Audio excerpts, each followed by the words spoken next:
أعوذ بالله من الشيطان الرجيم. بسم الله الرحمن الرحيم.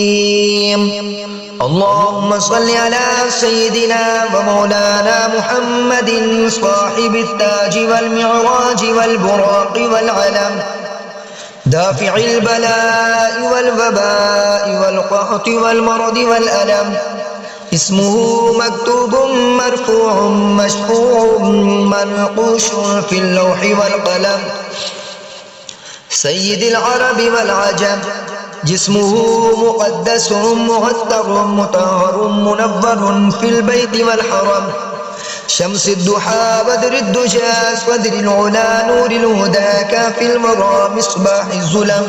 جميل الشيم شفيع الأمم صاحب الجود والكرم. والله واسمه وجبريل خادمه والبراق مركبه والمعراج سفره وسدرة المنتهى مقامه وقاب قوسين مطلوبه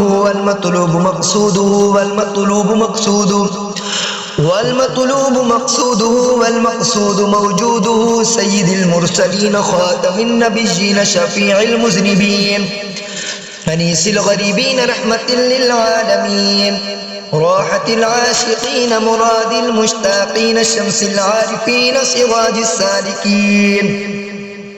مصباح المقربين محب الفقراء والغرباء والمساكين. سيد الثقلين نبي الحرمين إمام القبلتين وسيلتنا في الدارين. صاحب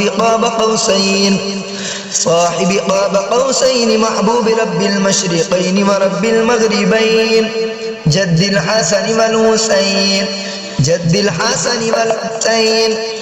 الحسن والحسين مولانا ومولى الثقلين أبي القاسم محمد بن عبد الله نور من نور الله.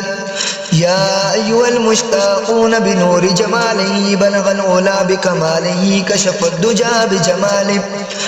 الدجى بجماله حسنت جميع خصاله. صلوا عليه وآله وأصحابه وسلموا تسليما كثيرا. آمنت بالله صدق الله العظيم.